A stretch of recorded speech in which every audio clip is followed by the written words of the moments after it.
Did you know that Red Bull just unveiled one of the most emotional and powerful liveries we've seen in years? It's not just a paint job, it's a farewell steeped in history, passion, and respect. And they're doing it in the perfect place, Suzuka. But why now? What does this design really represent, and what message are they sending to the entire Formula One grid? Stay with me because in this video we're going to unravel every hidden detail behind this special RB21 livery, which not only pays homage to Honda's legacy but also marks the end of a golden era in F1. And the most striking thing, this livery isn't just a tribute, it's an emotional statement that could mean much more than meets the eye. And before we continue, leave me a quick opinion in the comments. Do you think Red Bull should continue using special liveries to honor its historic partners, or do you prefer the team's traditional design? When Red Bull decided to pay tribute to Honda at the 2025 Japanese Grand Prix, it didn't opt for a simple aesthetic modification. It went much further. This redesign of the RB21 is a visual and symbolic reconstruction of one of the most legendary single-seaters in the history of Formula One, the Honda RA272. A car that not only marked an era, but also represented the first victory for a Japanese team in the top category, exactly 60 years ago at the 1965 Mexican Grand Prix.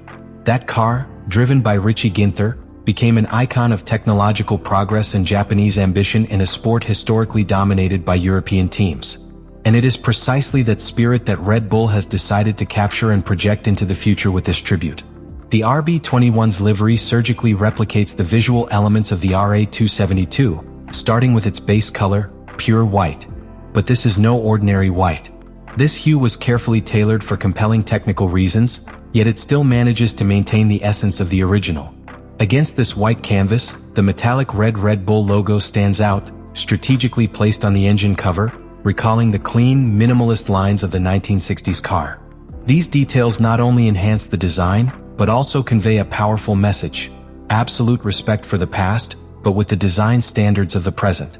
Furthermore, the nose of the RB21 sports the traditional red circle, an unmistakable symbol of the Japanese flag. This element connects directly with Honda's culture of origin, the so-called land of the rising sun, and offers a striking visual image that bridges the generations. But what truly reinforces the commemorative nature of this livery is the incorporation of the old Honda logos, those used in the 1960s. A gesture brimming with nostalgia, but also reverence. Red Bull is not only remembering Honda, Red Bull is celebrating his legacy with a meticulousness rarely seen in modern Formula One.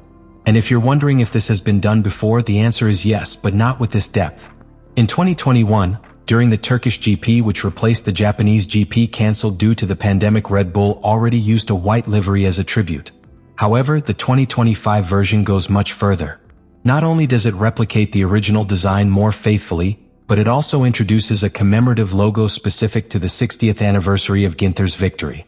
Every line, every color, every symbol on this RB21 has a purpose. It's as if every inch of the car is telling a story. And that's where the true power of this livery lies. It's not just a visual tribute, it's an emotional narrative transformed into automotive art. In a world where graphic changes often respond to commercial interests, Red Bull has broken the mold. This livery isn't intended to sell products, it's intended to generate memories. Because when a team decides to look back with this sensitivity, what they're really doing is reinforcing their identity and projecting their commitment to the history of the sport. But this is just the beginning. In the next few minutes, I'll show you how this visual gesture connects with one of the most decisive moments of the current season. So stay tuned. To truly understand the magnitude of what's happening in the paddock with this special Red Bull livery, it's essential to consider the moment both brands are going through. Because this isn't simply the end of a technical collaboration. It's the closing of a cycle that has redefined competitiveness and dominance in modern Formula One. And the most symbolic thing of all is that the venue chosen for this farewell could be none other than Suzuka, the temple of Japanese motorsport. It's where the emotional bond between Honda and its people was born.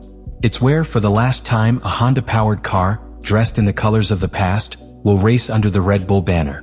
The story between these two powerhouses began with skepticism, went through difficulties, but ultimately reached a peak. In 2018, when Red Bull opted for Honda after the Japanese brand's disastrous spell with McLaren, many doubted that this partnership would work. But Red Bull saw something else. They saw potential, determination, and a tireless desire for redemption from Honda. And time proved them right. In just 3 full seasons, culminating in 2021, They managed not only to compete with Mercedes but also to dethrone the most dominant structure F1 had seen in the hybrid era. That championship won by Max Verstappen on the final lap of Abu Dhabi was, in essence, the most visible result of an alliance that had already been quietly bearing fruit.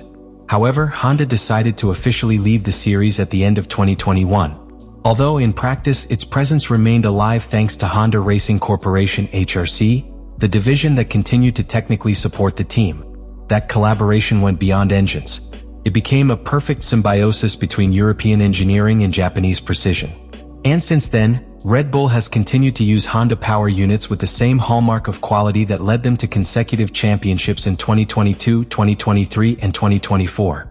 That run of titles cemented what is now remembered as an era of absolute dominance, an era that is soon to end. Team principal Christian Horner made this clear with his words, "Honda's reliability enabled us to complete the most successful season in the history of the sport in 2023. This livery is a tribute to Honda's success in this sport and the final year of what has been an extremely satisfying partnership." And that last sentence sums it up. We're not talking about a simple commercial alliance. We're talking about a deeply symbiotic relationship, where both teams grew, learned, and won together. That's why this last dance isn't just a formality before the switch to Ford in 2026. It's a moment carefully crafted to provide emotional closure. And the fact that this farewell is taking place in Japan carries an additional weight. It's a gift to the Japanese fans, to the Honda employees, to the engineers who for years dreamed of seeing their country on the top step of the podium. It's a way to close the cycle at home with honor, with gratitude, and in style. In addition, there's a subtext that can't be ignored. The fact that Red Bull chose to place Yuki Tsunoda, the only Japanese driver on the grid, in the team's second seat for this race at Suzuka adds another layer of symbolism to the event. It's as if the entire team is orchestrating a farewell with theatrical precision, where every element, the car, the driver, the track, and the past converges to create a narrative that will be etched in the sport's recent history. But beyond nostalgia, what this farewell also raises is an unavoidable question. What comes next? And that's precisely what we're going to explore in the next section, because Red Bull isn't just closing a cycle. It's also revealing signs of what its next era could be. So stay tuned, because what's coming could redefine the team's future. Beyond the obvious symbolism of the RB21 special livery in homage to Honda, there's a second interpretation that's even more relevant for those closely following the championship's evolution.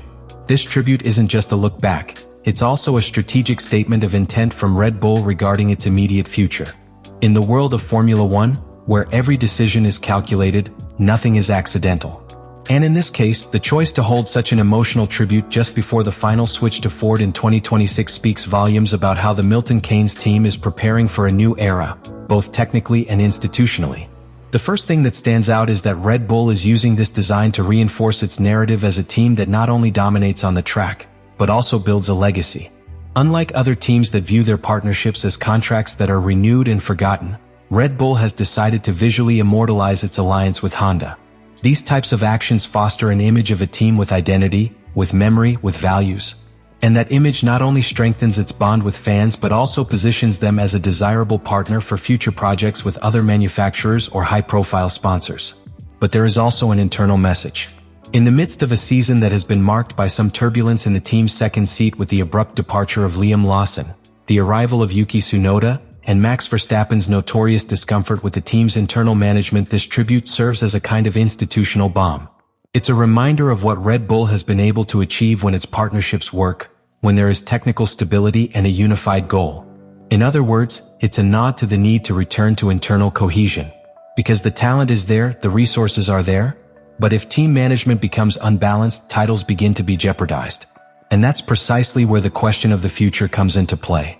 With Honda out of the picture starting in 2026 and Ford entering as a new power unit supplier, Red Bull faces a huge challenge, maintaining its level of performance with completely new technology and a different corporate culture. Can they replicate the success of the Honda era? Or are we on the verge of a transition phase that could cost them titles? That's the big question starting to take hold in the paddock, and rumors are already circulating. Key engineers could change teams, the technical department is being restructured, and the in-house power unit project developed in collaboration with Ford is still at a sensitive stage. And let's not forget the political component. Red Bull has always been ambitious, sometimes even aggressive in its strategic decisions. But the current climate demands something more: stability. Verstappen, its greatest asset, has already shown signs of discontent with recent internal decisions. And although he remains the face of the team, there's no guarantee that his patience will be endless if things get out of hand. Hence, this symbolic farewell to Honda is not only an acknowledgement of the past, but a message to its key internal figures. We know what worked and we're committed to repeating it. On the other hand, this livery has generated international media coverage that transcends the sporting arena. The visual impact of the design, the historical references, and the emotional context have been covered by all specialized media outlets, demonstrating that Red Bull fully understands the power of storytelling in modern sport. And in an era where Formula One is as much a spectacle as a competition, this ability to connect with the audience also translates into negotiating power, brand projection, and global relevance. In short, what we've witnessed with this tribute goes far beyond a simple paint job. It's a closing act, yes, but it's also a platform from which Red Bull is projecting its vision for the future. A blend of respect for history, technological ambition, and emotional stewardship of its surroundings. The question remains whether they can maintain that balance when the time comes to definitively abandon the Honda engine and face the enormous challenge of building a new dynasty with Ford. But beware, because the story doesn't stop there. What happens at Suzuka won't just be a farewell. It could mark the first chapter of Red Bull's next great revolution in Formula One. And if what's coming is as grand as what's going, then brace yourself, because we're witnessing the prelude to something that could change everything. And so we come to the end of a journey that has been both historic and emotional. Today we've not only broken down the spectacular redesign of the RB21, but we've also delved into the hidden meanings, the messages behind the lines that Red Bull wanted to send with this action. This special livery for the 2025 Japanese Grand Prix is neither a simple cosmetic modification nor an empty marketing strategy. It's a visual and mechanical love letter to Honda's legacy, a tribute to a partnership that marked a golden era in the modern history of Formula One. It's an elegant, deeply symbolic, and carefully executed way to say goodbye. What Red Bull has achieved cannot be measured solely in victories or titles, although there have been many. The true mark of this shared era with Honda lies in the transformation both players underwent. Honda went from being a hesitant partner to becoming a reliable and effective powerhouse, while Red Bull ceased to be Mercedes's eternal pursuer to become the new technical and competitive benchmark of the championship. What we saw today in analyzing this livery is much more than an aesthetic gesture. It's a carefully placed finale at the end of an extraordinary chapter. And like any great conclusion, it's filled with emotion, respect, and above all, a look forward to what's to come. And that's precisely what you should focus on. Because what Red Bull has just done is a kind of silent but powerful declaration. Yes, Honda is leaving, but the competitive DNA, the respect for history, and the ambition to remain the best remain. And that's key to understanding why this team not only wins races, but remains at the top. Because he understands that Formula One isn't just about technology and speed, but also about legacy, relationships, how you close one cycle and how you prepare for the next. Now it's your turn. What do you think of this tribute? Do you think other teams should learn from Red Bull on how to build lasting relationships and close them with honor? Would you like to see more gestures like this in F1? Leave it in the comments, because your voice is also part of this community that values every aspect of the sport, not just what happens on the track. And if you found this analysis valuable, don't forget to subscribe to the channel and activate the bell. Here we don't just talk about what happens in Formula One, but about what each moment truly means to the history of motorsports.